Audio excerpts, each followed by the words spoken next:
Listo. Después de haber visto el recurso de queja, que pues era una cuestión breve y para una cosa muy puntual, pues continuamos con el recurso de revisión. Pues este sí, un recurso complejo y extraordinario, pues sí. Y bueno, con todas sus vainas. Entonces, el recurso de revisión, digamos que ya cuando vimos la casación y sobre todo en las notas históricas, ya habíamos visto eh, cuál es la gran diferencia entre el recurso de revisión y el recurso eh, de casación. Y básicamente la gran diferencia es el tema de que la revisión o a través del recurso de revisión se proponen discusiones respecto de aspectos extrínsecos o externos que hayan influido en una sentencia. En cambio, cuando hablamos de la casación, hablamos de los aspectos intrínsecos o internos que influyeron en la decisión de una sentencia. Cuando hablamos de casación, entonces, ¿de qué estamos hablando? De que el juez cometió algún error en el razonar a la hora de producir su sentencia, al interno de la sentencia. En cambio, cuando hablamos de revisión, hablamos de cuestiones externas a la sentencia, que un testigo mintió, que un perito mintió, que hubo una colusión o un fraude, o hubo, por ejemplo, amenazas en contra de testigos, contra el juez, y eso influyó de manera desde afuera, no en el razonar del juez, el razonar puede estar perfecto, sino desde afuera influyó en esa decisión del juez. O sea, el juez viendo un testimonio que dice lo que dice, pues su razonar fue perfecto y tomó una decisión. Pero resulta que ese testimonio tenía defectos como una falsedad y eso pues influyó desde afuera al razonar del juez y lo llevó pues a la decisión que terminó tomando. Entonces reitero que esa es digamos como la gran diferencia y por eso tan importante pues ese trasegar histórico que vimos con la apelación para entender este tipo de cosas. Entonces pues eso ya les va denotando un poco qué es la revisión. Ahora, la revisión es un recurso extraordinario y según la división que yo acojo, vean, bueno, el video de aspectos históricos y teóricos de la casación es opcional para mis estudiantes, no tienen que verlo, pero allí explico que hay varias formas de decidir o varios criterios para decidir si un recurso es ordinario o extraordinario.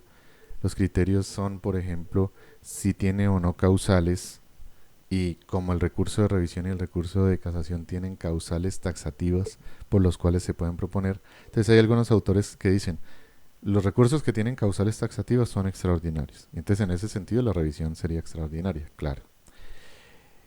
El segundo criterio, por ejemplo, que se usa es si el juez está sometido a la petición del recurrente a la hora de fallar y por lo tanto el recurso de revisión y el recurso de casación son también extraordinarios porque hay un principio dispositivo claro. El juez no puede ir más allá de lo que las partes le pidan a través de una causal específica. En cambio, en otros recursos como el de reposición se puede revisar todo y no está limitado por causales ni por la petición del recurrente.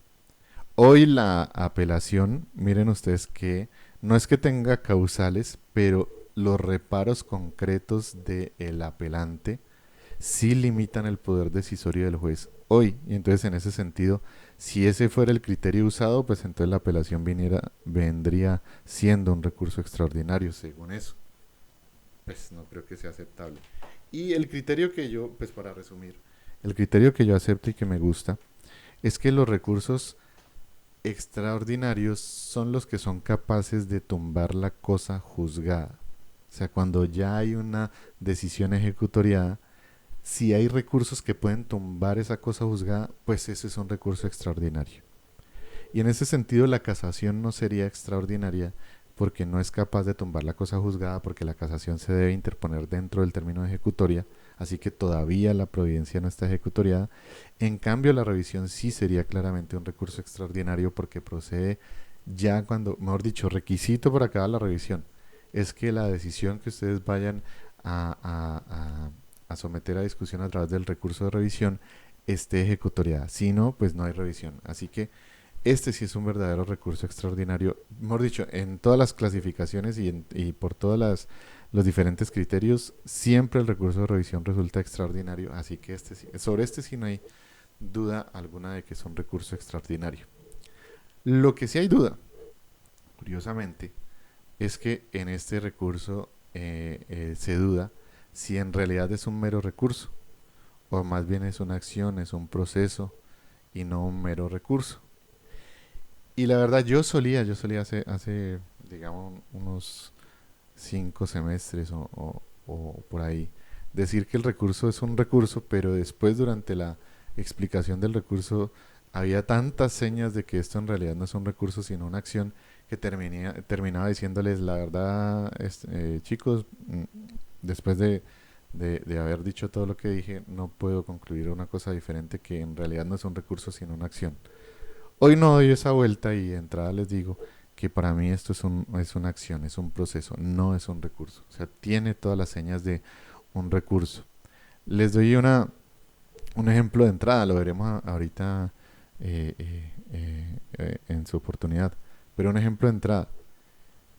Este recurso, por ejemplo, lo puede proponer un tercero, alguien que no haya sido parte en el proceso.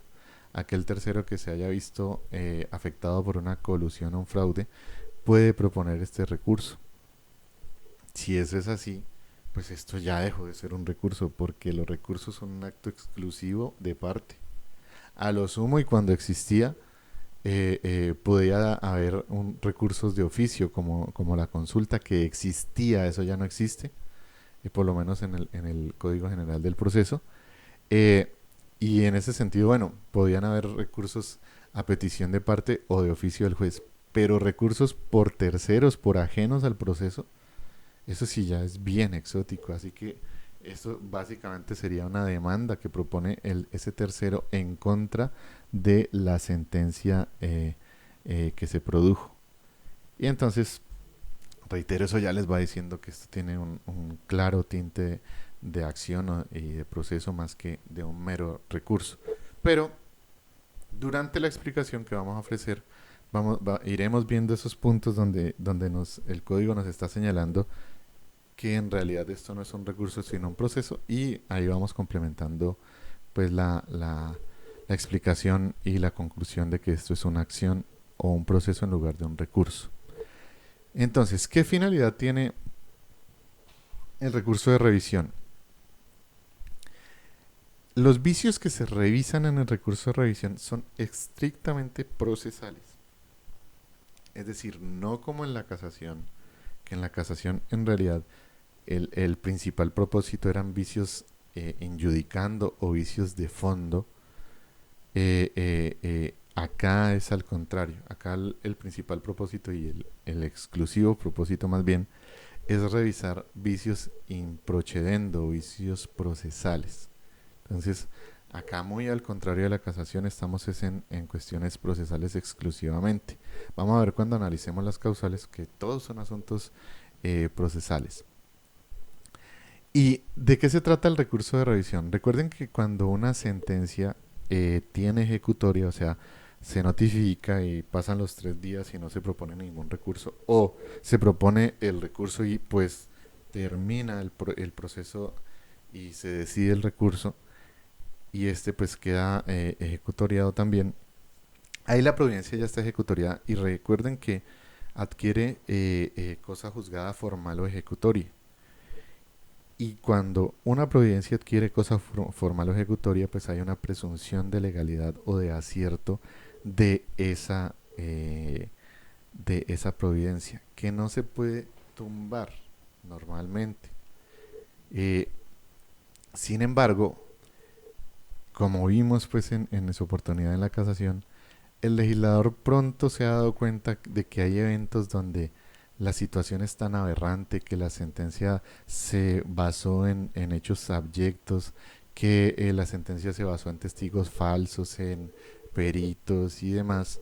Y entonces el legislador se ha dado cuenta que en esas ocasiones pues no es justo sostener esa presunción de legalidad y de verdad de esa sentencia, y que en específicos casos y muy excepcionalmente pues se debe evitar que se mantenga el imperio de esa sentencia obtenida de manera ilícita, de esa sentencia fundada en hechos ilícitos, en hechos censurables, y por lo tanto se otorga este camino de la revisión para tumbar esa presunción de verdad.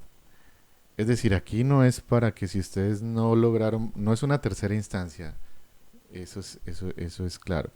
Si ustedes no lograron sus propósitos en el proceso y no lograron pues demostrar que tenían la razón y no lograron probar el supuesto de hecho de la norma que reclamaban, pues simplemente la revisión no es una ocasión para intentar de nuevo probar o arreglar el trabajo que ustedes hicieron mal en las instancias. Aquí la cuestión es otra, aquí la cuestión es que esa sentencia que se produjo, lo que pasa es que está afectada o fue influida por hechos ilícitos o por hechos censurables, y no es justo que esa sentencia se sostenga. Entonces, este recurso pues básicamente, ¿qué es lo que está haciendo en realidad? Pues una ponderación entre un par de principios y dándole un justo medio. Y la verdad que es un justo medio bastante acertado, pues ponen el, el, el equilibrio donde es. Por un lado está la seguridad jurídica y la cosa juzgada, que dice que no deberíamos estar revisando sentencias. Y por el otro lado está la justicia material, que dice, oiga, hay que revisar esas sentencias porque pues si desde el punto de vista de la justicia esas sentencias son abyectas, son censurables, pues no deberían sostenerse. Entonces, ¿qué dice el recurso de revisión? Pues que hay una sentencia que está ejecutoriada y por la justicia material permitimos a través del recurso de revisión revisar esa sentencia ejecutoriada porque fue influida por hechos ilícitos, pero el mismo recurso de revisión dice, oiga, pero eso no lo vamos a poder hacer en cualquier tiempo ni de cualquier forma. Lo vamos a poder hacer solo a través de causales específicas y solo durante un tiempo determinado, normalmente 2 años. Ahorita vamos a ver el término el conteo del tiempo. Normalmente 2 años, es decir, el mismo recurso se está preocupando por la seguridad jurídica y la cosa juzgada y dice, bueno, vamos a dar un margen para aplicar la justicia material, pero ese margen no va a ser eterno y no va a durar toda la vida, sino que pues solo a través de causales específicas y solo durante un término específico que lo da el mismo recurso de revisión, ahorita lo revisamos, es que usted puede interponer el recurso de revisión. Si usted no cabe dentro de esas causales, su caso no cabe dentro de esas causales, o ya pasó el término correspondiente, nada que hacer ahí sí, o el principio que va a predominar es el principio de la seguridad jurídica y de la cosa juzgada, que recuerden que no es una cosa meramente procesal o que le interese a los procesalistas rancios, sino que es que en eso está involucrada la paz social, todos los que propenden pues por la ligereza en el tema procesal y por ser anchos de interpretación, que olvidan todos los intereses y derechos constitucionales fundamentales legítimos que está vigilando el procesal, pues, y que por ejemplo en este tema de justicia y paz, que no sé por qué, pero se han enamorado de esa interpretación extensa y laxa por allá. Y entonces recuerden que por allá la misma justicia transicional se basa en esta cuestión, en la seguridad jurídica y la cosa juzgada. Los procesos transicionales se basan en que se ponga fin a las discusiones, por más dolorosas y más, digamos, angustiantes que sean, como masacres y demás, pero para poder llegar algún día al fin del conflicto y a seguir adelante con las vidas, debemos ponerle fin a las discusiones respecto de masacres y demás, juzgar, así sea de manera laxa como hacen ellos, a los criminales, pero ponerle fin a esas discusiones, porque si seguimos desenterrando muertos, si seguimos desenterrando el dolor, pues entonces no podremos seguir adelante. Todo eso, o sea, el mismo espíritu de la justicia transicional se basa en este principio de seguridad jurídica y cosa juzgada. No es una cuestión pues meramente procesalista rancios como ninguna de las cuestiones del derecho procesal vieron ustedes. Por eso me ocupo tanto en estos videos de estar siempre revisando esos principios constitucionales y las explicaciones, sobre todo al principio, los videos teóricos, pues siempre están intentando relevar esa importancia del derecho procesal. Ojalá algún día vuelva a entenderse y no tengamos que pasar pues por la Edad Media de nuevo y por juzgamientos injustos y por juzgamientos a través de torturas y todo eso para volver a entender que el derecho procesal es una cosa esencial. Pero bueno, pues somos animales de corta memoria y pues, ¿qué le vamos a hacer? Eh, Listo, entonces reitero que el recurso de revisión está haciendo esa ponderación entre la justicia material, que es muy importante, pero también la seguridad jurídica y cosa juzgada, que es muy importante también, porque permite ponerle fin a los conflictos definitivamente y poder seguir adelante con las vidas de las personas. Listo. ¿Contra qué providencias procede el recurso de revisión? Las encuentran ustedes en el artículo 354 y básicamente pues son las sentencias. Sentencias.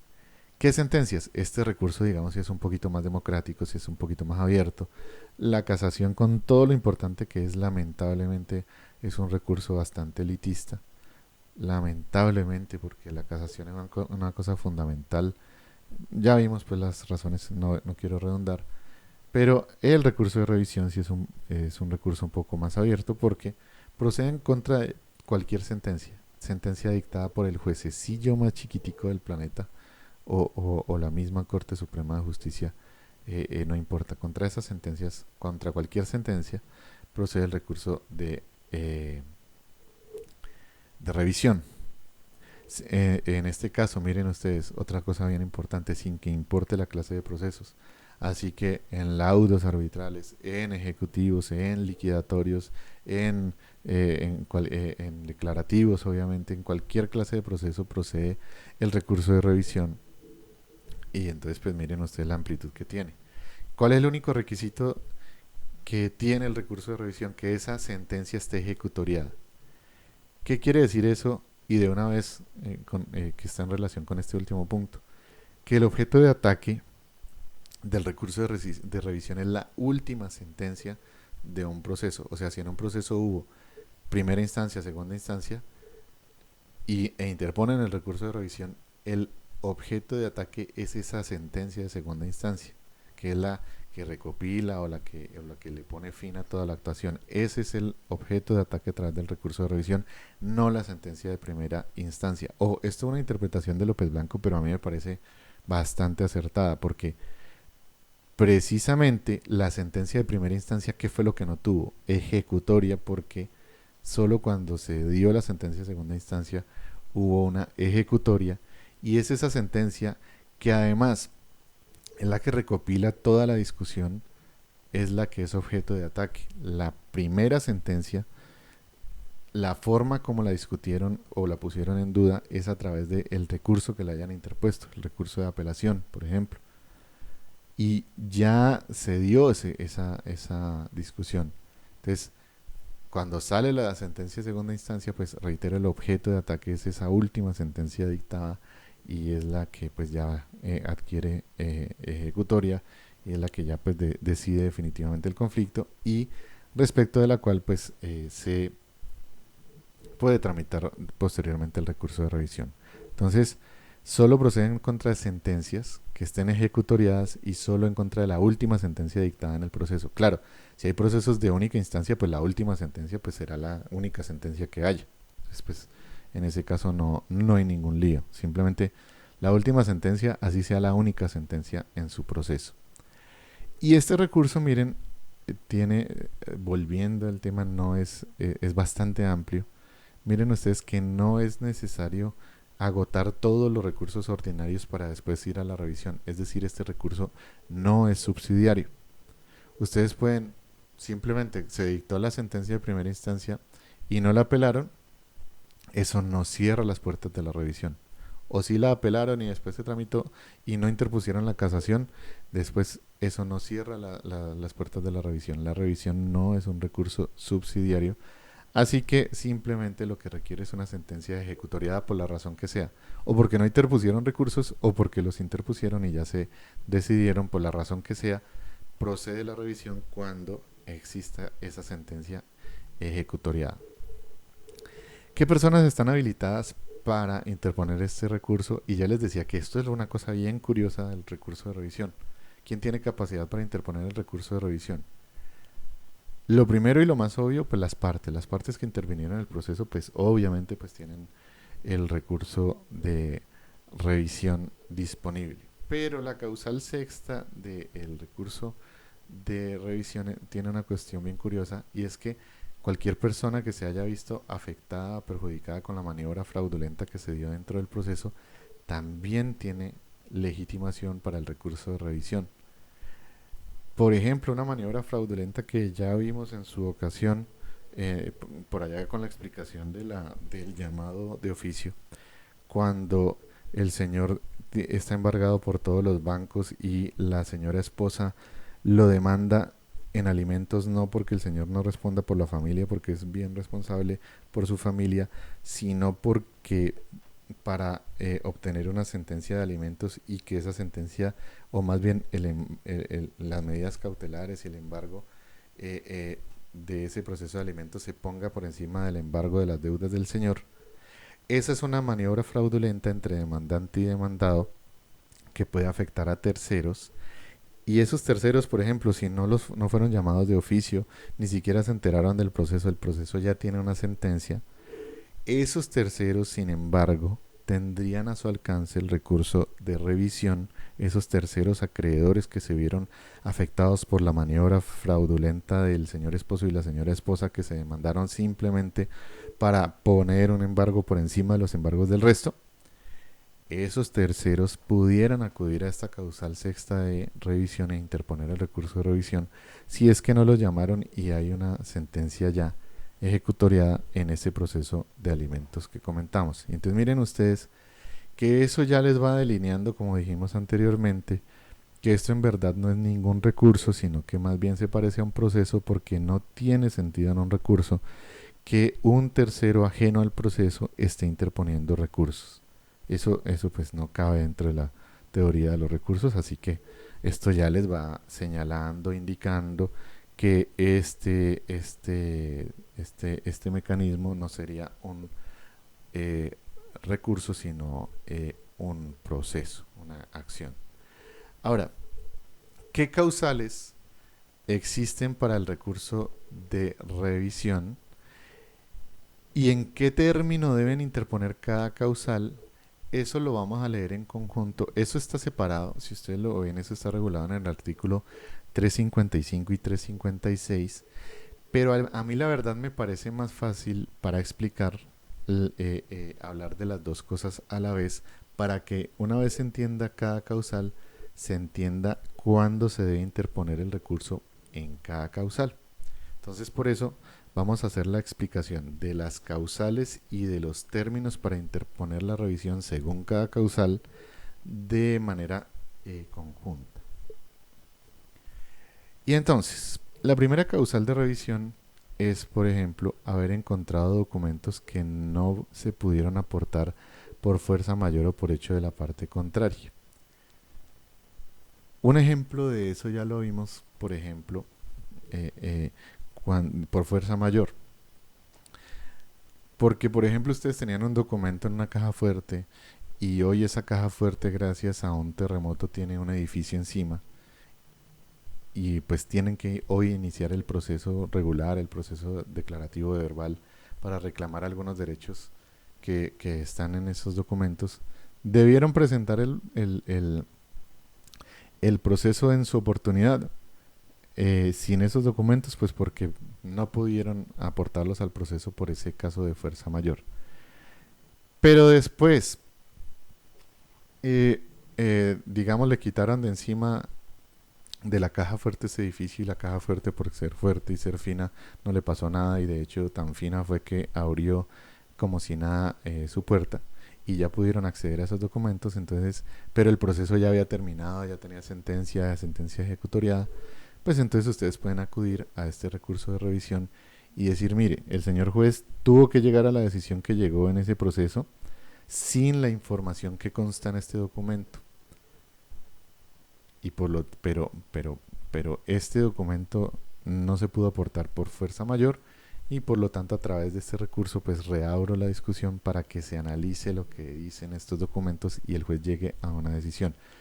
Miren otra vez de nuevo, ahí el defecto no fue de raciocinio del juez, el juez estuvo perfecto en su raciocinio. Lo que pasa es que a la hora de fallar no tuvo la información por un hecho externo a su raciocinio, al proceso, a la sentencia.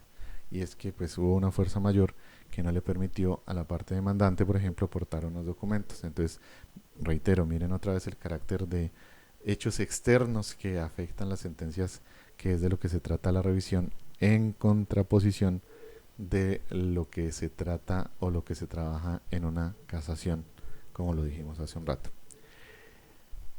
¿Cuándo tienen ustedes que presentar este recurso de revisión con base en la causal primera? 2 años después, contados desde la ejecutoria de la providencia. Entonces, ahí la cuestión sencillísima. Sale la providencia judicial. Bueno, en este caso, pues hablemos claro, simplemente una sentencia, porque no hay autos susceptibles de reposición. Esta es notificada, se corre el término de ejecutoria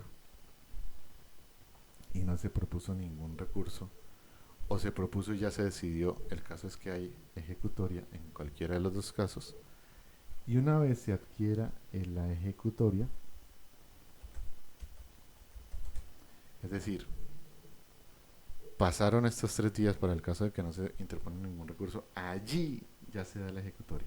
O sea, el cuarto día empieza a contar el término de los 2 años para interponer el recurso de revisión.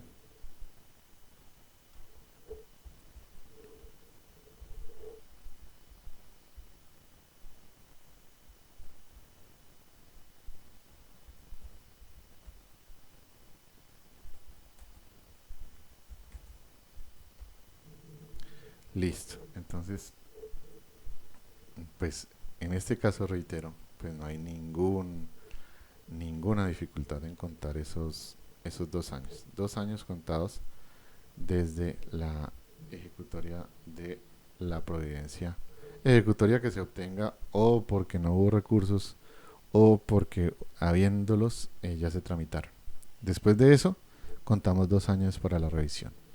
Ese es digamos, el evento normal de cuando puede haber una revisión. Listo. Segunda causal. Haberse declarado falsos documentos decisivos por la justicia penal. En este caso, ¿qué fue? No que los documentos no aparecieron y que hubo una fuerza mayor, sino que los documentos sí aparecieron y los metieron al proceso. Pero ustedes esos documentos los tacharon de falsos en el proceso y además interpusieron las debidas denuncias penales. Y la justicia penal dijo, efectivamente son documentos falsos, y por allá condenó a los autores del delito por falsedad en documento público o privado, falsedad ideológica, todas las vainas que saben los penalistas. Y entonces, ¿qué fue lo que pasó? Que el raciocinio del juez fue afectado externamente por un documento que hacía constar cuestiones falsas. Entonces, en ese sentido, pues esa es una causal de revisión, que el juez o la sentencia del juez fue influida de manera externa por unos documentos que hacían constar situaciones falsas. Esa es la causal. ¿Y cuándo se debe interponer? ¿Cuál es el término para interponer? Aquí hay una diferencia, pero que no cambia el término, sino que cambia una cuestión. ¿Y cuál es la diferencia?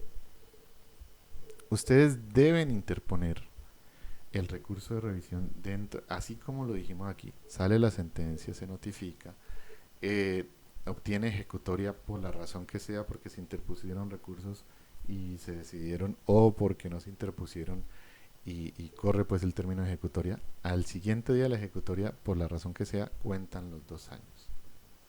Y esto es igual en esta causal. ¿Qué es lo diferente de esta causal?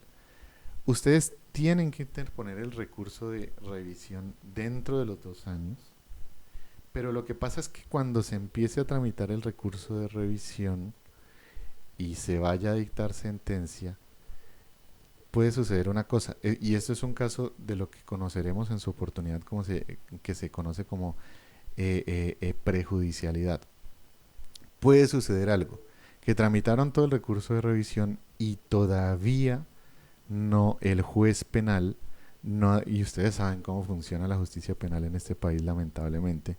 Yo no sé los penalistas cuándo van a solucionar esto, porque eso es lamentable, pues, pero, y además, pues, eso, sí, que el Estado y que el legislador y todo, pero, pues, hay que ponerse la camiseta, pues, como litigantes y frente común para cambiar esta situación tan lamentable, pues, de los procesos penales, pero, bueno, eso, harina de otro costal. ¿Cuál es la cuestión? Entonces ustedes interpusieron el recurso de revisión dentro de los 2 años correspondientes después de la ejecutoria. Todo eso funciona igualito a la primera causal. ¿Qué es lo que cambia aquí con la segunda causal? Que empezaron a tramitar el recurso de revisión y nada, que el baboso juez penal decide nada. Y entonces el juez de acá, el juez civil, puede decidir ese asunto penal, no porque no tiene competencia. El juez civil no puede decir efectivamente los documentos son falsos y por lo tanto hay un delito de falsedad y nada, porque él no tiene competencia para asuntos penales.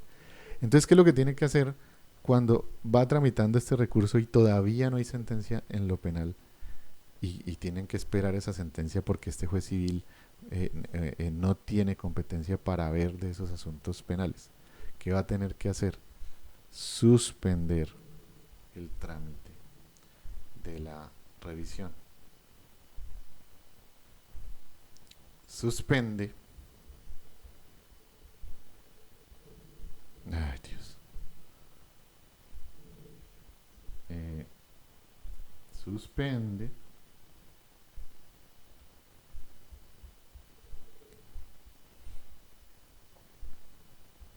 el trámite. ¿Durante cuánto tiempo? Lo suspende hasta por otros 2 años, o sea que hay un término otra vez de 2 años, pero no es para interponer el recurso de revisión. El recurso de revisión se tiene que haber interpuesto dentro de los 2 años siguientes a la ejecutoria. Eso no ha cambiado. Aquí estamos hablando desde la suspensión hasta por 2 años.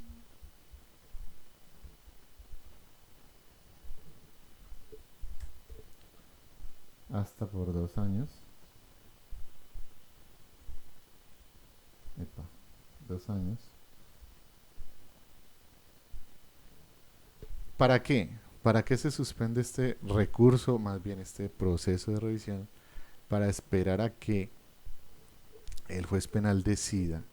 Y una vez decide el juez penal, eso puede suceder incluso antes de los 2 años. Si a los 2 meses de la suspensión decide el juez penal, pues de una vez se reanuda la revisión. O si pasaron los 2 años y nunca decidió el juez penal, pues entonces de nuevo se reanudará la revisión y se continuará y se dictará sentencia en el proceso de revisión. Se dictará esta sentencia que decide el recurso del proceso de revisión. Claro, esta sentencia se dictará, si no hay decisión en lo penal, pues se dictará simplemente diciendo no hay prueba de la falsedad de los documentos y por lo tanto pues este recurso de revisión pues no tiene, no llega al fin que pretendía pues el demandante en la revisión. O si ya hay sentencia en lo penal, pues entonces esa decisión, esa revisión se decide con base en la sentencia penal. La sentencia penal dirá si hubo falsedad en documentos o dirá no hubo falsedad en documentos.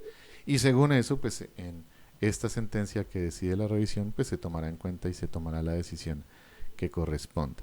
Te reitero, aquí la causal 2, ¿qué es lo que modifica? No el término dentro del cual se debe interponer la revisión, que se tiene que proponer dentro de los 2 años siguientes a la ejecutoria, eso no cambia. Lo único que cambia es que faculta al juez que está tramitando la revisión a suspender el proceso hasta por 2 años mientras se espera la decisión que se deba tomar en lo penal. Tomada esa decisión o no tomada, se reinicia el proceso a los 2 años. Si se tomó antes, se reinicia el proceso de revisión antes, pero tomada o no tomada, de todos modos se reinicia a los 2 años y se continúa con el proceso de revisión hasta dictar la sentencia de revisión con o sin la decisión del juez penal. Pues claro, el fondo de la decisión de la sentencia de revisión pues cambiará si existe o no decisión del juez penal y según lo que haya dicho pues la sentencia penal. Entonces, eso pues respecto a esta causal. La causal tercera, la causal cuarta son causales bastante similares a la segunda porque hablan también de delitos. Cuando, por ejemplo, hay una condena por falso testimonio a testigos decisivos dentro de este proceso que decidió la primera sentencia, el juez se basó en unos testigos que después la justicia penal demuestra que mintieron, pues entonces se puede abrir a la revisión para que caiga esta sentencia que se basó en testigos falsos. Y en ese caso lo mismo, la revisión se tiene que interponer dentro de los 2 años y puede haber una suspensión hasta por 2 años mientras sale la sentencia penal que dice si sí o si no hubo falsedad en el testimonio de los testigos. Así que pues ahí opera la misma cuestión. Causal cuarta, cuando hay una condena también penal en contra de peritos en razón de la prueba aportada en el proceso. En el proceso civil, para dictar esta sentencia se aportó un peritaje, pero ese peritaje después se comprobó que fue amañado, que fue falso, que se cometieron delitos para sacarlo. Esa sentencia pues obviamente fue influida por esa actividad de ese perito. Entonces, dentro de los 2 años siguientes a la ejecutoria pueden proponer la revisión y se tramitará. Si no ha salido la decisión del juez penal, pues se podrá suspender esa revisión hasta por 2 años. Se reanuda y el juez de la revisión dicta su sentencia diciendo si sí o si no hubo falsedad por parte del perito, lo cual deberá basarse en la decisión del juez penal. Y si sí hubo o no hubo, pues eso determinará si la revisión prospera o no prospera, obviamente. Eh, la siguiente causal sería la causal eh, de sentencia penal por violencia o cohecho. En este caso, ¿de qué estamos hablando? Estamos hablando de que existe una violencia o cohecho. ¿Qué es eso? Que digamos que hubo una influencia en contra de quién, en contra de eh, disculpen un momento. Listo. Disculpen ahí la pausa, estaba corrigiendo ahí. No sé por qué el tamaño de letra estaba diferente para un tramo. Entonces, les decía que en este caso es cuando hay una sentencia penal por violencia o cohecho. Por ejemplo, violencia ejercida contra el mismo juez, por ejemplo, lo amenazan, o contra los testigos, los amenazan para que digan lo que digan, o contra las partes, contra lo que sea. O cohecho. Cohecho es ese delito que se da entre un dar y un ofrecer, pues si el uno ofrece y el otro acepta, como el juez puede ser, el mismo juez puede haber sido condenado por cohecho. En esos casos lo mismo, hay una sentencia que fue influida por un delito que consistió en una violencia dentro del proceso o en un cohecho dentro del proceso que digamos, afectó el contenido de esta sentencia desde el punto de vista externo. Y entonces, después de la ejecutoria, tienen 2 años para proponer el recurso de revisión y este recurso de revisión o proceso se puede suspender hasta por 2 años mientras sale la sentencia que define si sí o si no hubo violencia o cohecho. Una vez pasados los 2 años, se reanuda el recurso y se decide haya o no sentencia penal como lo vimos. Entonces, pues simplemente eso. Y la causal sexta, miren ustedes que esa causal es la que les digo que es bastante peculiar porque dice que se puede proponer el recurso de revisión por, por cuando hubo colusión o maniobra fraudulenta dentro del en el proceso, pues que afectó el contenido de esta sentencia. En ese caso, pues se puede proponer el recurso de revisión. Esta que ya vimos el ejemplo pues de los esposos, esta causal no requiere de sentencia penal, así haya sido objeto o no de investigación penal. Por lo tanto, eso afecta el conteo de los términos, o más bien afecta esto que estábamos viendo de cómo se tramita, porque, digamos, los 2 años son iguales, se interpone el recurso de revisión dentro de los 2 años siguientes a la ejecutoria, pero en este caso no habrá posibilidad de suspender el proceso de revisión. ¿Por qué razón? Porque esta causal, reitero, no exige que haya una sentencia por parte de un juez penal para que se tome la decisión acá en el recurso de revisión. Como eso es así, pues entonces haya o no haya sentencia penal. O sea, si hay una sentencia penal que determina eso, pues claro que el juez le resultará interesante y la podrá tomar en consideración en su sentencia de revisión. Pero lo que quiere decir es que no hay posibilidad de esta suspensión porque como en esta causal no es necesaria la sentencia penal, pues por lo tanto simplemente no existe esa suspensión. Así que simplemente volvemos al caso de la primera causal, que la única explicación al respecto de los términos en esta causal es que se interponga dentro de los 2 años siguientes a la ejecutoria. Punto. Listo. La siguiente causal es cuando hay una indebida representación o falta de notificación. Por ejemplo, el demandado que era menor de edad no lo notificaron a través de su representante, sino directamente. O simplemente una falta de notificación, no notificaron al demandado, se hicieron los locos con eso. En ese caso, pues eso, hay una causal de revisión. Pero esa causal de revisión tiene un conteo, pues digamos que es peculiar, y ahí sí ya no nos sirve el esquema que estamos haciendo acá arriba, que dice que el conteo de esa revisión se hace de la siguiente manera. Eh, Sale la sentencia, eh, listo, sale la sentencia, la cual es notificada, se cumple su término de ejecutoria y después de esto usted tiene que proponer la causal de revisión. ¿Cuál es el tiempo que usted tiene para proponer la revisión por la causal séptima? 2 años contados desde que usted conozca de este proceso, de esta sentencia, pero nunca más allá de 5 años. ¿Esto qué quiere decir? El término máximo, máximo, máximo de esto, para ustedes interponer el recurso de revisión, son 5 años. Ese es el máximo, máximo, pero no quiere decir que siempre vamos a llegar hasta esos 5 años. Porque puede suceder una cosa.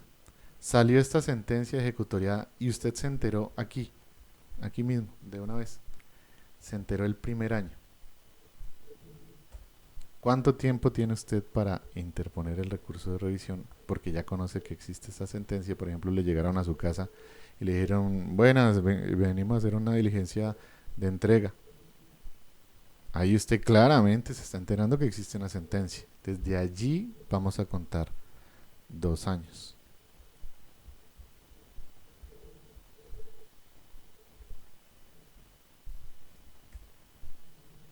Pero por ejemplo, no, la diligencia de entrega se demora un poquito más.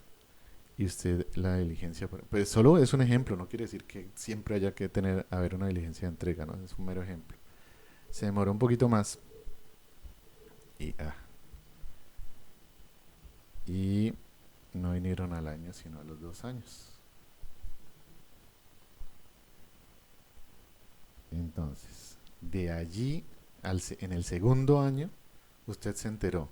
Allí le empezamos a contar el término de los 2 años, o sea que usted tendrá hasta el año 3 y hasta el año, mejor dicho, hasta el año 4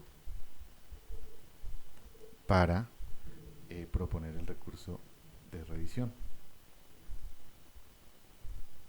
O digamos que usted se enteró al tercer año. Este es el tercer año. Aquí usted se enteró. Entonces de aquí en más, usted le cuentan 2 años, o sea, hasta el año quinto, para que usted pueda interponer el recurso de revisión. Este es el año quinto, como hemos dicho ya. Si usted se entera en el cuarto año, ¿cuánto tiempo tiene para proponer su recurso de revisión? Solo tendrá un año porque nunca puede ir a más de 5 años. Si usted se entera al cuarto año y 6 meses, ¿cuánto tiempo tendrá? Pues 6 meses para interponer el recurso de revisión. Si usted se entera al año cuarto y 11 meses, ¿cuánto tendrá? Pues un mes para interponer el recurso de revisión, porque nunca en ningún caso en esta causal puede exceder de 5 años contados desde la ejecutoria de la providencia de la sentencia que vamos a intentar interponer el recurso de revisión. Te reitero, la causal dice, le contamos 2 años desde que usted se entera. En este caso pues sería en realidad, pues con los años como los contamos, la gráfica iría realmente hasta aquí, hasta el tercer año. Entonces, si usted se enteró en el primer año, el primer día de la sentencia usted se enteró, tiene 2 años. Si usted se enteró al segundo año, tiene hasta el cuarto año.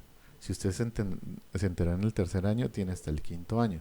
Si usted se enteró en el cuarto año, usted tiene hasta el quinto año. Si usted se enteró en el cuarto año y 6 meses, tiene hasta el quinto año. Si usted se enteró al cuarto año y 11 meses y 9 meses, tiene hasta el quinto año. Porque nunca, nunca puede exceder de 5 años contados desde la ejecutoria. Desde que usted se entera le cuentan 2 años y ya a los 2 años no propuso el recurso de revisión, pues ya no lo puede proponer. Entonces se cuentan 2 años desde que usted se entera, pero nunca más allá de 5 años. Todo más allá de 5 años desde la ejecutoria de la providencia. Los 2 años se cuentan desde que el sujeto que tiene derecho a proponer la revisión se enteró de la sentencia, pero nunca puede ir más allá de 5 años contados desde la ejecutoria. Entonces, pues esa causal pues tiene ese como esa peculiaridad. Causal octava, cuando hay una nulidad originada en la sentencia que no hace susceptible de otro recurso. Cuando hay una nulidad originada en la sentencia que adquiere ejecutoria, pues como no hay otro recurso al cual más acudir, pues entonces vamos al recurso de revisión. En este caso sí es subsidiario, porque si por ejemplo sale la sentencia de primera instancia y en esa sentencia hay una causal de nulidad, lo que le corresponde a usted es proponer una apelación para que a través de la apelación se dé el trámite de la nulidad. Si hay una sentencia de segunda instancia dictada por un tribunal en un proceso declarativo que tiene al menos 1.000 salarios mínimos legales mensuales vigentes como perjuicio, todos los requisitos de procedibilidad para la casación, lo que le corresponde a usted es proponer la casación por el numeral quinto de las causales de casación y a través de eso intentar corregir la nulidad. Pero si se da una nulidad en una sentencia y respecto de esa sentencia ya no hay otro recurso que proponer, entonces es allí donde se hace posible proponer la revisión para corregir un defecto de nulidad. En este caso, reitero, sí sería subsidiaria. Si usted, la revisión, si usted tiene otro recurso que puede proponer, deberá proponer ese otro recurso para intentar sanear la nulidad. Ya si no hay ningún otro recurso y la nulidad se origina en la sentencia, ojo, porque si se originó durante el proceso, usted durante el proceso tenía la posibilidad de acudir al 137 y demás del que regulan las nulidades para haber propuesto la nulidad durante el proceso. Es solo esas sentencias que se dan en la misma esas nulidades, disculpen, que se dan en la misma sentencia, que como ya no hay más proceso, ya no hay lugar en donde proponer nulidades, es por eso que se abre la causal de revisión. Pero si, reitero, estamos dentro del proceso, pues a usted lo que le corresponde es que dentro del proceso proponga la causal de nulidad. Entonces, esa nulidad originada en sentencia puede ser susceptible de interponerle el recurso de revisión. Y ahí el término se cuenta como lo vimos en la causal primera. Simplemente se debe interponer la revisión 2 años contados desde la ejecutoria de la sentencia que vamos a intentar interponerle el recurso de revisión. Y ahí no hay suspensión de nada, ni hay conteos extraños como en la causal séptima. Punto. Ya. 2 años después de la ejecutoria. Punto. Y listo. Y la última causal, que esta tiene pues una complejidad. Y es que cuando exista cosa juzgada, siempre que no haya podido alegarse por un curador, es decir, salvo que haya sido alegada y fue negada, se puede proponer la revisión y el conteo es simplemente de los 2 años. Mejor dicho, ¿cómo funciona esta causal? Se propone una demanda entre los señores, los populares A y B, a demanda en contra de B, pero y resulta que de este proceso surge una sentencia y la sentencia, por ejemplo, absuelve a B. Sale la sentencia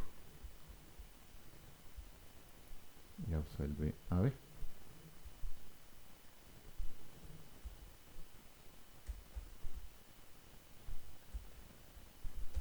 Listo.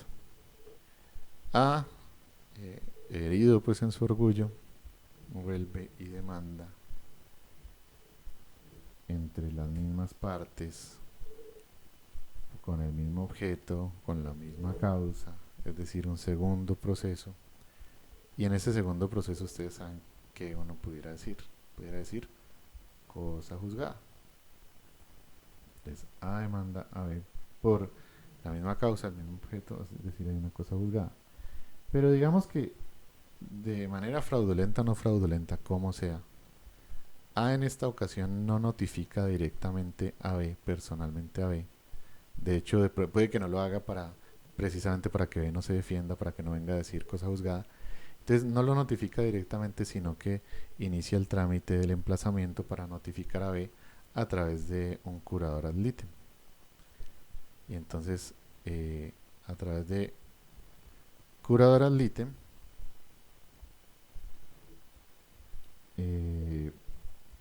es representado B y sale una sentencia. Obviamente en este proceso quizá lo más probable es que la sentencia salga favorable a B, porque si desfavorable a B, porque si salió favorable, pues él se reirá nomás y estará contento. Entonces en este caso condenan a B. ¿Qué puede hacer B? Entonces sale esta sentencia de condena a B, la cual es notificada y adquiere ejecutoria, sea porque no se propuso ningún recurso o si se propuso, ya fue tramitado. Es decir, queda ejecutoriada. Después de la ejecutoria, el señor B tiene 2 años para interponer el recurso de revisión. Para la revisión. Pero esto tiene un requisito. Salvo que ¿qué? salvo que el curador ad litem en este segundo proceso sí haya alegado la cosa juzgada que se había propuesto en que había dado en este primer proceso. En el caso de que este curador ad litem haya alegado la cosa juzgada y el juez en esta sentencia dijese no hay cosa juzgada porque estaban en el primer proceso discutiendo una pendejada diferente y yo condeno a B en este segundo proceso, en este caso la cosa juzgada sí fue alegada y por lo tanto ya fue discutida y por lo tanto no abre el recurso de revisión. Solo abre el recurso de revisión cuando uno, cuando B no estuvo representado él directamente sino a través de curador ad litem, uno, y por lo tanto pues normalmente los curadores ad litem como no tienen al lado al señor B para preguntarle sobre los hechos del proceso pues no se enterarán de que hubo un anterior proceso donde B resultó absuelto y por eso es que normalmente el curador ad litem pobrecito no pudo alegar esa cosa juzgada y por eso es que se abre a esta causal de revisión posteriormente. Sin embargo, si sucedió que a B se le notificó por curador ad litem, pero el curador ad litem todo juicioso se metió a la página de la rama judicial, metió el nombre de B, encontró que B había sido ya demandado por A, fue y revisó este proceso y acá en este proceso la cosa juzgada, alegó la cosa juzgada en este proceso y el juez en el segundo proceso dijo no, no hay cosa juzgada, eso ya quedó decidido y por lo tanto no es posible tramitar la revisión, no se da la causal. La causal contiene, de hecho, entonces dos requisitos. Que el señor B haya estado representado por curador ad litem, pero segundo, que ese curador ad litem no haya alegado la cosa juzgada. Porque si la cosa juzgada la alegó el curador ad litem, eso ya quedó definido en esta sentencia y no puede reabrirse la discusión a través del recurso de revisión. Es solo en los casos de cuando el señor B fue representado por curador ad litem y se supone que el pobre curador ad litem no se entera de la cosa juzgada porque no tiene a B a su lado que le diga que eso existe. Entonces es cuando B estuvo representado por curador ad litem y en este proceso, segundo proceso, no se alegó la cosa juzgada, es que se abre la posibilidad de el trámite de la revisión, de interponer el recurso de revisión dentro de los 2 años siguientes a la ejecutoria de esta sentencia. Reitero, si el curador ad litem sí alegó la cosa juzgada, pues es que eso ya se discutió en este proceso y no puede volver a ser discutido en este segundo proceso. Pero entonces, son tres cosas de las que estamos hablando. De que exista una cosa juzgada, de que exista curador ad litem y de que si ese curador ad litem la alegó o no. Si hay cosa juzgada y B no estuvo representado y estuvo representado por curador ad litem y este no la alegó, es que se abre el recurso de revisión. Pero si por ejemplo no hay cosa juzgada, ni modos, no hay recurso de revisión. O si hay cosa juzgada, pero no hubo curador ad litem, sino que B estuvo representado directamente por él, tampoco hay recurso de revisión, porque en ese caso supone la ley que B que está ahí, pues debe alegar la cosa juzgada y si no la alega, pues jódase. Sería el argumento. O, por último, B no estuvo representado directamente sino a través de curador ad litem, pero este curador ad litem sí alegó la cosa juzgada, eso ya fue tramitado en este segundo proceso y por lo tanto no puede abrirse al recurso de revisión. Así que son tres requisitos. Cuando se vaya a alegar cosa juzgada, siempre que el señor que la vaya a alegar haya estado representado por curador ad litem segundo y siempre que ese curador ad litem no haya alegado esa cosa juzgada dentro de este proceso, porque si ya la alegó, eso ya se decidió. Entonces serían esos tres requisitos para esa causal de revisión, creo que la novena o la décima. Y esa sería la causal. Haber cosa juzgada en un segundo proceso cuando la parte estuvo representada por curador ad litem y ese curador no alegó la revisión no alegó la cosa juzgada, entonces habrá revisión. Y el conteo del término sí es el conteo sencillo de 2 años contados desde la ejecutoria de la providencia. Ahí no hay conteos raros, ni suspensiones, ni nada por el estilo. Entonces esa sería la última causal de revisión. Listo, ok. Entonces, ¿cómo se tramita el recurso de revisión? El proceso. Lo primero que tenemos que pensar es quién es el juez competente para tramitar el recurso.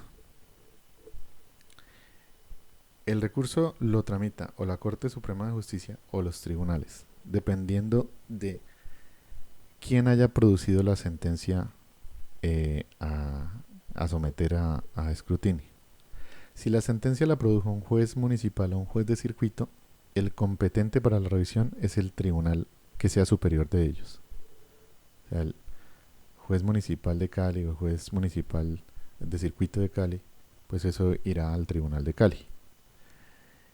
Pero si la sentencia la produjo el tribunal o la misma corte, que las sentencias de la corte también tienen revisión, va a la Corte Suprema de Justicia. Lo único que ha dicho la Corte Suprema de Justicia jurisprudencialmente, esto no lo dice el código, creo, es que no hay revisión de la revisión. Es decir, si se propone un recurso de revisión, esa sentencia de revisión no tiene una nueva revisión. Pero de resto, por ejemplo, sentencias de casación de la revisión sí pudiesen ser sometidas al recurso de revisión. Entonces, por eso sentencias de tribunales o de la Corte Suprema de Justicia van a la Corte Suprema de Justicia. Los laudos arbitrales, que también tienen revisión, recuerden ustedes que los recursos de los laudos arbitrales van al tribunal del distrito en donde tenga sede el tribunal. Por eso es que la Corte Constitucional dice que los árbitros tienen nivel circuito, son jueces que son jueces a nivel circuito, por esa razón. Pero entonces, reitero, los laudos arbitrales pues van al tribunal. Pero miren ustedes, y de una vez con esto, después lo diré, pero de una vez con esto, ¿y a dónde ustedes proponen el recurso de revisión? Como ustedes saben, siempre los recursos se proponen ante el juez que dictó la providencia, pero en este caso, curiosamente, no se propone ante el juez que dictó la providencia, no ante el juez municipal o el juez de circuito que produjo la providencia, sino que se propone ante el juez competente, es decir, el tribunal si la sentencia viene de un juez de nivel circuito municipal, o ante la Corte Suprema de Justicia si la sentencia viene de un tribunal o de la misma corte. Es decir, miren ustedes que como en todo proceso, no como en un recurso, como en todo proceso, este trámite se propone ante el juez competente, no ante el juez que dictó la providencia, sino ante el juez competente para resolver el recurso. Eso como en todo proceso. Eso no sucede en los recursos. En los recursos usted propone el recurso ante el juez que dictó la providencia y ese juez después le remite al juez que debe resolver el recurso si es que es un recurso vertical, o sea que cambia de instancia. Pero en este caso, curiosamente, uno propone su demanda de revisión ante el juez que va a resolver del recurso, o sea, ante el juez competente. Eso ya les va diciendo que esto más es un proceso que un recurso. Segundo, la demanda. ¿Qué requisitos tiene la demanda? La demanda debe nombrar, o sea, debe identificar al demandante, o sea, al recurrente, nombre y domicilio, a las partes, porque aquí hay un litisconsorcio necesario. Todos los que estuvieron vinculados en el proceso deben ser vinculados a este proceso de revisión. Todos los que estuvieron vinculados en el proceso en donde se dictó la sentencia que vamos a revisar deben ser vinculados a este proceso de revisión. Deben identificar también, obviamente, el proceso para saber qué es lo que estamos atacando. El proceso. Entonces, identifican ustedes el proceso en donde se produjo la sentencia, la causal y los hechos que la sustentan.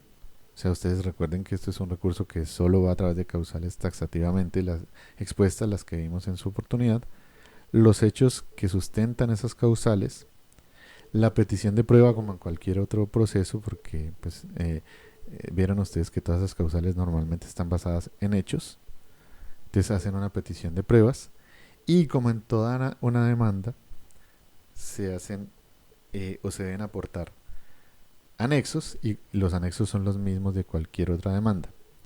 Es decir, copia de la demanda de anexos para el archivo del juzgado y copia de la demanda de anexos tantas como personas a notificar y a darles traslado haya.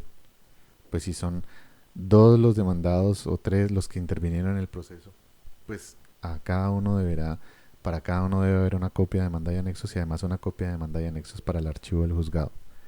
Es decir, como cualquier otra demanda en cualquier proceso, pues esos anexos obligatorios deben existir también aquí. Otro punto en donde esto se nos viene pareciendo a un proceso y no a un recurso. Presentada así la demanda, pues como en toda demanda, esa demanda puede ser inadmitida, rechazada o admitida. Cuando se inadmite, miren ustedes, si no se encuentran los requisitos formales, los que acabamos de ver anteriormente, o sea, esta demanda tiene requisitos formales, sino que no los del artículo 82 y subsiguientes, sino los propios del artículo 357. Y cuando ustedes les admitan o les inadmitan o les rechacen la demanda, pues por esa razón, porque no se encuentran los requisitos formales del artículo que acabamos de ver, y el juez deberá señalar los defectos y ordenar que se subsanen dentro de los 5 días. Mejor dicho, una inadmisión como cualquier inadmisión en cualquier proceso.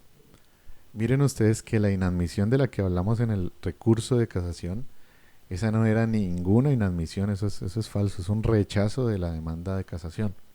En cambio, en este recurso, que más bien es un proceso, sí existe una inadmisión y además una inadmisión como cualquier inadmisión.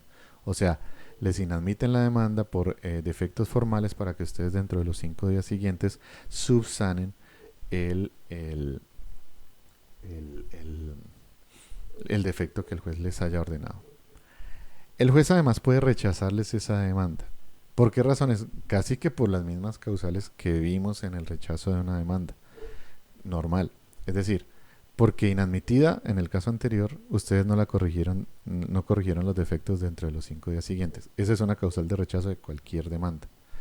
Cuando no se presentó dentro del término legal, ¿qué es lo que quiere decir ahí el artículo? Pues cuando haya una caducidad, causal de rechazo de una demanda en cualquier proceso.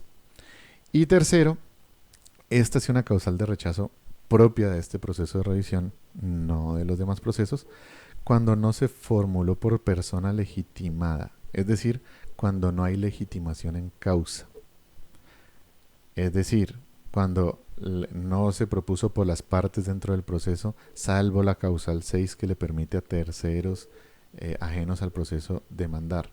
En ese caso, pues es una causal de rechazo de la demanda propia de este proceso que pues conoceríamos como falta de legitimación en causa. Cuando usted no tiene nada que ver con el asunto y propuso este recurso, es como el tema. Como cualquier falta de legitimación en causa. Usted no tiene nada que ver con el contrato porque está demandando por el contrato. No le dicen que el contrato exista o no exista, si es válido o inválido o no. Le dicen es que usted qué tiene que ver. Usted no está legitimado para proponer una demanda con fundamento en ese contrato. Lo mismo pasa aquí. ¿Usted qué tiene que ver con este proceso? No es si se da o no la causal. No, es que usted qué tiene que ver con este proceso. Usted no está legitimado porque no tiene relación con este proceso, salvo la causal sexta, vieron ustedes, que pueden incluso proponerse por personas ajenas al proceso, de que tiene que ver con este proceso y le rechazan la demanda. Ahí sí sería una causal de rechazo muy propia de este proceso. Ahora, López Blanco se hace una pregunta. Si a ustedes le rechazan la demanda por estas causales y por esta causal tercera, porque no se formuló por persona legitimada, pues, ¿se puede proponer de nuevo el recurso? Y digamos que en eso el artículo pues pecó por defecto, porque no estableció una sanción en ese caso y no dijo, dictado ese auto, no puede volverse a presentar la demanda. Y como existe un principio que dice nula pena sine lege, y como eso es una sanción, si simplemente usted, si la ley no impuso esa sanción de que presentado el recurso y rechazado no se puede volver a presentar, pues simplemente no existe sanción y puede volver a presentar el recurso, es decir, no hay agotamiento del recurso por su presentación y denegación. Entonces, listo. Entonces, por esas tres causales le pueden rechazar su demanda. Pero obviamente la demanda también puede ser admitida.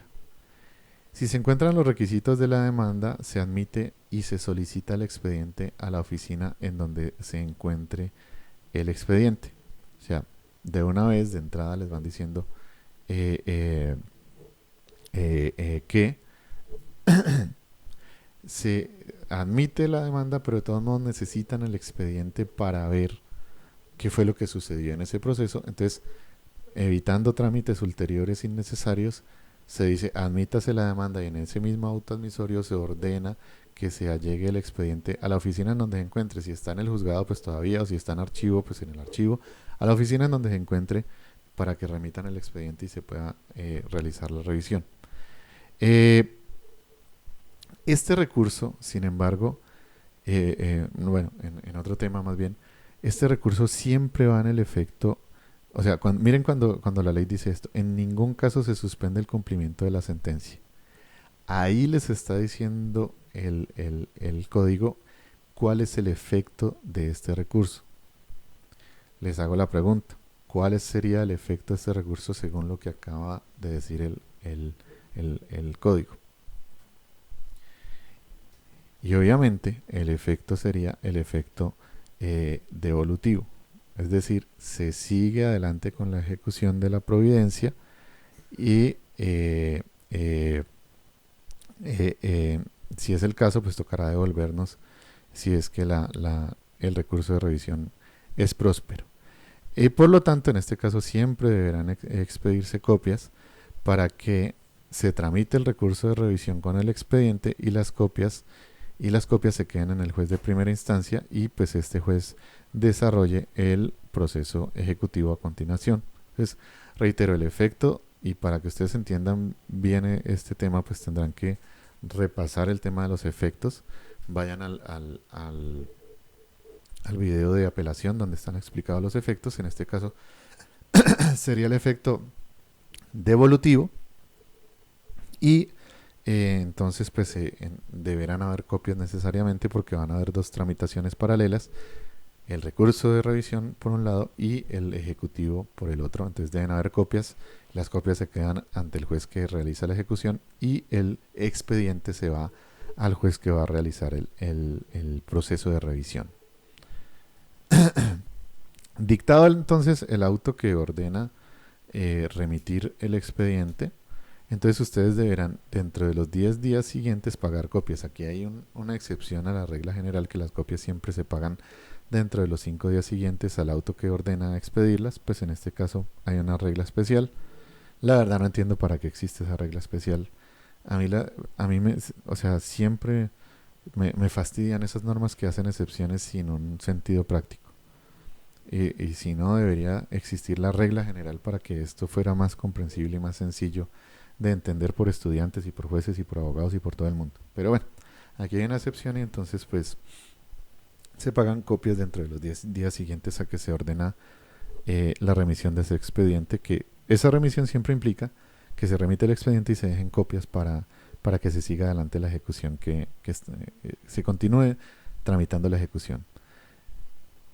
Paréntesis ahí cortico, no uso la expresión que se siga adelante con la ejecución porque eso tiene un contenido jurídico muy particular que lo entenderán y lo conocerán en su procesal civil 2. Por eso no me retuve o me retracté de esa expresión porque tiene un sentido muy peculiar cuando vean el proceso ejecutivo. Cierro el paréntesis ahí cortico. Después de eso se da un traslado, este proceso tiene un traslado, pero el traslado es de 5 días para este proceso, con entrega de demanda y anexos, pues obviamente. El traslado, ustedes saben, es entregar o dejarle conocer a la otra parte la petición que hizo una parte, como en cualquier proceso. De la demanda se da traslado, que es la petición que hizo la parte demandante, se da traslado al demandado, entregándole copia de demanda y anexos a ese demandado. En este caso se hace exactamente lo mismo. ¿Cómo se le da traslado a los demandados de este proceso? Entregándoles copia de demanda y anexos. Lo único diferente es que el término de traslado en este caso no es de 20 días como en un verbal o de 10 días como en un verbal sumario, en un ejecutivo y tal, sino el traslado será de 5 días. Y en este caso, pues el legislador consideró que por ser esto un recurso, un proceso diferente, pues ese traslado era menor. Y ahí sí, pues, facultad del legislador, ¿qué le vamos a hacer? Y miren lo que aclara el código, bien curioso. Aclara el código que en este proceso no hay posibilidad de reformar la demanda. Y esto es bien curioso, ¿por qué? Porque si esto fuese considerado un recurso, esa aclaración no era en absoluto necesaria. Esta aclaración, ¿vieron cuando vimos la casación que también tiene una demanda de casación? Allá no se hizo ninguna aclaración al respecto, porque como que nadie pone en duda que el recurso de casación no es un proceso sino un recurso. Pero miren ustedes aquí, es como lo que dicen, ¿no? Aclaración no pedida es confesión. Aquí el código hace una aclaración que no es pedida y dice que esta demanda no tiene ninguna reforma. Y si uno comprendiera el recurso de revisión como un recurso, pues uno diría, pues obvio, pues que es un recurso, ¿cuál reforma de la demanda? Pero el mismo código está reconociendo que esta cosa ya no se le, esta cosa ya tiene tantas características de un proceso que cualquier persona que esté leyendo esto puede empezar a pensar que esto es un proceso. Y si puede empezar a pensar que esto es un proceso, pues claramente se le puede ocurrir la posibilidad de reformar su demanda. Y por eso es que el código hace esa aclaración. No es posible reformar esta demanda, reitero, porque el mismo código se está dando cuenta, el que estaba redactando esto se estaba empezando a dar cuenta que esto empezaba a tomar unos tintes de proceso tan grandes que pudiera surgir la duda de si se puede reformar o no una demanda. Esta aclaración no pedida es como cuando el señor promiscuo llega a dar aclaraciones no solicitadas por la señora. Entienda que Gemma le está poniendo cachos, ya, directo. Entonces, esta aclaración no pedida, pues básicamente es una confesión por parte del código de que esto es un proceso y no un recurso. Después de, dentro del término de traslado, ¿qué pueden hacer los demandados en este proceso? Pues pueden contestar la demanda. ¿Y cómo deben contestar la demanda? Miren lo que dice, seguimos en el 358, miren lo que dice el código. Contestan la demanda cumpliendo con los requisitos del artículo 91 del Código General del Proceso. ¿Qué regula el artículo 91 del Código General del Proceso? Pues la contestación de una demanda. Mejor dicho, mis doctores, aquí el código ya salió del closet, ya reconoció lo que era una evidencia para todo el mundo, y es que esto no es un recurso, sino que es un proceso. Tan es proceso que ustedes les ponen a contestar la demanda de la misma manera como se contesta cualquier demanda, según el artículo 91 del Código General. Y también hace una aclaración, otra vez no pedida, o sea, pues ya directamente nos, nos, eh, eh, nos descaramos y ya, listo, ya esto es un recurso. Otra aclaración, un proceso, disculpe. Otra aclaración no pedida. En este proceso no es viable excepciones previas. Y otra vez el mismo comentario que hicimos anteriormente. ¿Por qué diablos es necesario hacer esa aclaración si esto es un recurso? Si el código lo está clasificando dentro del capítulo de recursos como un recurso. Si esto es tan claro que es un recurso, esta aclaración es absolutamente innecesaria. Si uno tuviera claro que esto es un recurso, pues uno diría, pues ¿cuáles excepciones previas? ¿De dónde? ¿A quién se le ocurriría? Sin embargo, de nuevo, el redactor de este recurso se estaba dando cuenta que esto básicamente era un proceso que tenía todas las características de un proceso. Caminaba como pato, graznaba como pato, era blanquito y tenía un piquito amarillo. Y por lo tanto dijo, pues esto, como está pareciéndose tanto a un proceso normal, pues le va a surgir la duda a la gente de si esto, pues como es un proceso, le caben las excepciones previas, así que aclaremos expresamente que no van excepciones previas. Esta aclaración no pedida e innecesaria hace notar otra vez que esto en realidad más parece un proceso que un recurso, obviamente. Y después de esto, ¿qué nos dice el mismo trámite? Que este proceso es un proceso de una sola audiencia. ¿Qué quiere decir esto? Bueno, y de única instancia también, pero de una sola audiencia. Es decir, que a semejanza del proceso verbal sumario, en este proceso va a haber una sola audiencia y en esa audiencia se hace lo que se hace en todo proceso. Yo les reitero a mis estudiantes, les reitero al que me esté escuchando también, si no se lo he dicho, que si ustedes tienen los fundamentos teóricos claros, estos artículos no se los tienen ni que memorizar. Los artículos salen solitos. Si esto es un proceso, naturalmente habrá práctica de pruebas, alegatos y sentencia. ¿Por qué? Porque esa es la estructura de todo proceso, no de uno o de otro proceso. Y esta estructura se ha venido repitiendo, si no lo han notado, se los hago caer en cuenta, se ha venido repitiendo constantemente. Cuando vimos incidentes, esta es la estructura. Cuando vemos este proceso, esa es la estructura. Todo proceso tiene esta estructura. Así que de naturaleza, solito, sin que tenga que usted memorizarse un artículo, por la naturaleza, solito, esto le sale solito. ¿Por qué? Porque si usted se ocupa de tener los fundamentos teóricos claros, pues esto le va a salir naturalmente. Váyase y recuerde el video de los procesos. Allá explicamos cuál es la estructura de un proceso y, y vuelve acá y verá que pues es la misma estructura. Entonces yo sí le sugiero vehementemente a mis estudiantes, pues a cualquiera que me esté leyendo, tenga las bases teóricas claras y verá que esto sale solo y sin memorizar. Yo no me he ocupado nunca de memorizar un artículo. Ahora me lo sé de memoria porque me sale natural, pero porque primero entendí y después ya los artículos, pues obviamente salen por naturaleza. Uno a veces incluso no se acuerda bien del artículo, pero incluso uno dice, ha de tener esta estructura, ha de decir esto. Y después uno va y confirma si sí o si no. Pero uno, en una audiencia que le toca pensar rápido, uno dice, de pronto no se acuerda de alguna vaina, pero uno dice, estoy seguro que ha de decir algo así el código. Entonces, yo les insisto mucho que los fundamentos teóricos son capitales, de ahí esto de la memoria sale sola, sale sola. Yo nunca tuve por propósito memorizarme un artículo.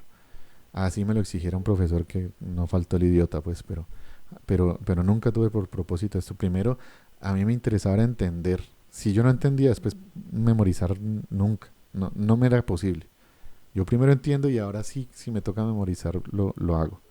Entonces, yo le reitero con toda vehemencia, por favor, esos fundamentos teóricos, pues sobre todo para mis estudiantes. No es porque ya pasó el primer parcial y entonces ya suerte con eso. Eso debería ser una cosa que ya respiren, que vivan, pues, y el resto les sale solito. Y si tienen eso, ahí es cuando se hace divertido el estudio, ahí es cuando se hace divertido, en este caso, el derecho procesal. Ahí es cuando uno empieza a dominarlo, a manejarlo, a jugar con él, y ahí es cuando uno empieza a divertirse con esto. Antes, como decía Sócrates en la mayéutica, esto es un parto. No, no, no, no se pongan a parir tanto, doctores. Eso puede ser mucho más amable si creo yo, si siguen mis consejos. Pero bueno, ya cada cual mata las pulgas como guste. Entonces, en este proceso de revisión tiene una única audiencia y esta audiencia tiene la estructura de cualquier proceso. Es decir, se practican pruebas, se escuchan alegatos y se dicta sentencia. ¿Qué tiene que decir esta sentencia? Pues eso lo regula el artículo 359. Depende mucho de la causal. Si la causal va de la 1 al 6, pues simplemente se invalida el fallo y se procede a dictar una sentencia de reemplazo. Sin embargo, dice que si las causales fueron la 5 y la 6, es decir, pues esto del cohecho y el fraude y esas vainas, antes de dictarse sentencia se decretarán las pruebas que se dejaron de practicar. Y si fue la causal cuarto, es decir, cuando se ataca el dictamen, cuando el dictamen fue dado de forma ilegal, pues entonces pues habrá que reemplazar ese dictamen por otro dictamen, salvo que el juez considere que no es necesario porque con las demás pruebas dentro del proceso pues puede fallar sin ese dictamen, pues el juez puede fallar sin ese dictamen. Entonces digamos que de la 1 al 6 no sería necesario pruebas diferentes a las que ya existen en el proceso, y de las 5 y 6 y la cuarta pues en ese caso pues dice la ley expresamente que pueden practicarse las pruebas esas pues que fueron afectadas pues por esos factores digamos legítimos. Eh, Cuando es violencia o cohecho, lo mismo, invalida el fallo y practica pruebas omitidas. A mí la verdad, este pedazo, este tramo, este artículo 359 me parece la verdad un poquito innecesario, oscuro.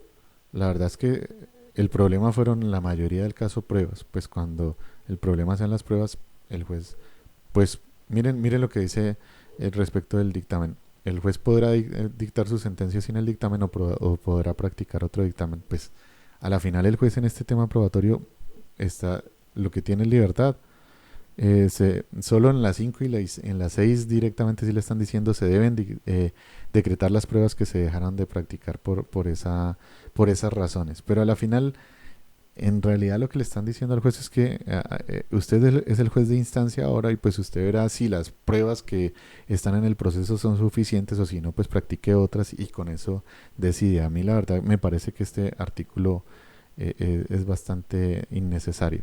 Sin embargo, pues ya les narré lo que dice el artículo, pero pues también les dejo mi opinión de que no es necesario. A la final el juez está actuando como juez de instancia y pudiera decretar las pruebas de oficio que quisiera. Eso pudiera haber sido simplemente la redacción de este punto. Listo. Y por último, digamos que el juez está, recuerden que como este es un recurso extraordinario, el juez está limitado pues a lo que las partes pidieron en las causales, no puede ir más allá. Sin embargo, puede suceder que a pesar de que esté limitado por las causales, el juez tenga que decidir unas cuestiones aparejadas. Por ejemplo, en un proceso de reivindicatorio que fue fallado con base en testimonios falsos, en peritajes falsos y todo eso, y se dictó no hay reivindicatorio, no hay reivindicación, y por lo tanto no decretó mejoras ni nada por el estilo. El recurrente en el recurso de revisión hace revisar esto, y entonces después en el recurso de revisión se entiende que sí debió decretarse la reivindicación. Pues el juez en este recurso de revisión, cuando dicte esa sentencia de reemplazo, no dirá simplemente decrétese la reivindicación y ya, porque ojo que en esos casos hay que decretar otras cosas, como restituciones, perjuicios, frutos, mejoras, todas las vainas, y entonces podrá en ese caso excepcionalmente ir más allá de lo que se le pidió. Es decir, tiene que decretar la revocación y dictar una sentencia de reemplazo y además las consecuencias necesarias de esa sentencia de reemplazo. Si se dicta una reivindicación, si se dicta un divorcio, necesariamente usted tendrá que ir más allá y pues dictar esas consecuencias necesarias de esas sentencias. Entonces el juez puede ir más allá de lo pedido en estos casos cuando es necesario. En estos procesos nunca hay una sentencia en abstracto. Es decir, puede dividir la sentencia, o sea, puede decir el juez, por ejemplo, decreto que es próspera la revisión, o sea, revoco la sentencia. Sin embargo, como necesito más pruebas, pues entonces las decreto de oficio y tal, y después dicto una sentencia de reemplazo. Pero no es que el juez falle en abstracto. Ya saben que es una sentencia en abstracto. Cuando el juez dice condénese, pero no condenó en un monto concreto porque todavía no sé los perjuicios, esos perjuicios se liquidarán a través de un incidente posteriormente. No. En este caso, reitero, lo que se dicta es la sentencia de revisión donde se dice listo, revóquese la sentencia porque hubo un testimonio falso, un documento falso, un perito falso, se revoca la sentencia y, eh, y como vimos en casación, pues entonces el juez, si ve que es necesario, y como vimos en la diapositiva anterior, si ve que es necesario, pues practica las pruebas que le resulten necesarias y posteriormente pues ya dicta su sentencia, que es la sentencia de reemplazo, pero como dijimos en casación, ambas sentencias, como en una ficción jurídica, son una misma cosa. La sentencia de revisión que revoca el fallo y la sentencia después de reemplazo, digamos ficticiamente las consideramos una sola sentencia, como dijimos en casación. Y pues listo. Y eh, eh, el recurso también puede suceder. También puede suceder que el recurso se declare infundado, es decir, que ustedes propusieron el recurso de revisión y les digan no procede, o sea, se confirma la providencia que ustedes intentaron impugnar a través del recurso de revisión, y en ese caso ustedes los condenarán, como es natural en cualquier proceso, en costas y en perjuicios, y para lo cual dice el artículo se hará efectiva la caución. Y entonces ahí uno dice, oiga, ¿y cuál caución? Supone uno que los redactores de este recurso, cuando lo estaban redactando, pensaron que pudiera ser conveniente exigirles a las partes que cuando vayan a presentar el recurso de revisión ofrecieran una caución, y cuando iban finalizando la redacción, pues dijeron, aquí en la sentencia se ordenará hacer efectiva la caución. Y así redactaron. Pero posteriormente, supone uno, a alguien se le ocurrió que esa caución no era conveniente y la sacaron, pero la sacaron al principio del proceso, cuando habían redactado que era necesaria para iniciar el proceso, pero se les olvidó sacarla de este puntico aquí al final del proceso. Entonces la cuestión, ¿en este recurso hay caución o no hay caución? Y claramente no hay caución. No se exige para interponer el recurso de revisión presentar una caución. Que este numeral esté refiriendo a una caución, supongo yo es que en algún momento se les ocurrió que debía haber una caución en este proceso, pero después la sacaron y se les olvidó sacar esta prescripción que estaban haciendo acerca de cómo se ejecutaba la caución y cuándo. Entonces, simplemente esto es inaplicable. Ni se hace efectiva una caución porque no existe, ni el recurso de revisión tiene una caución para iniciar el trámite. Entonces eso pues simplemente inaplicable. Y por último, ya como para descararnos pues y para decir que esto es un proceso claramente, miren que por último el recurso de revisión, el código dice que el recurso de revisión tiene o puede usted proponer medidas cautelares en el artículo 360. ¿Cuáles medidas cautelares? Dice el artículo 360. Inscripción de la demanda y secuestro de bienes. Solo esas dos medidas cautelares. Pero ¿cómo se practican? Dice, según como lo regula el artículo 590 de su Código General del Proceso. Y adivinen qué regula el artículo 590 de su Código General del Proceso. Regula precisamente las medidas cautelares de los procesos declarativos. Es decir, este artículo 360 está diciendo implícitamente que no solamente el recurso de revisión es un proceso, sino que además es un proceso de orden declarativo. Y si ustedes ven la estructura, en realidad es la estructura de un proceso declarativo. Así que implícitamente, reitero, el código les está diciendo que este no es un recurso sino un proceso, y que además les está dando una clasificación que es un recurso, es un proceso, disculpen, declarativo. Ahora, aquí una aclaración. Ojo, el artículo 590 tiene otras medidas cautelares como las innominadas, por ejemplo, las más salientes. ¿Quiere decir eso que ustedes pueden pedir innominadas en un recurso, en un proceso de revisión? No, no, no. Dice el artículo 360, ¿cuáles son las únicas medidas cautelares que proceden en un proceso de revisión? la inscripción de la demanda y el secuestro. Solo que dice, estas cómo se practican, como dice que se practican en el 590. Entonces, no es que las medidas cautelares del 590 procedan en este proceso de revisión, sino que solo proceden estas dos medidas cautelares que se practican, eso sí, como se practican en cualquier proceso declarativo, pero solo estas dos, no las que están en el artículo 590. La remisión al artículo 590 es simplemente respecto a la forma como se practican esas medidas cautelares. Y por último, hay un límite, digamos un límite en cuanto a la oportunidad para pedir estas medidas cautelares, y es que deben solicitarse junto con la demanda. Ojo, en muchos otros procesos, cuando se pueden pedir y proponer medidas cautelares en cualquier momento del proceso. Pero este proceso quiere, digamos, tener un trámite abreviado y ordenado, y así como en el proceso de verbal sumario hay cosas que solo se pueden pedir en la demanda para que después esas cosas no embaracen el proceso mientras se está desarrollando. Asimismo, pudiéramos ver que en este proceso de revisión se da un propósito similar.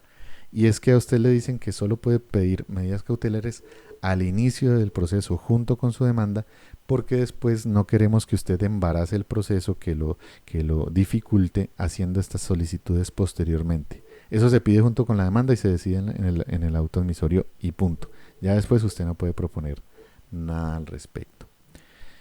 Y entonces listo, este sería entonces nuestro recurso de revisión.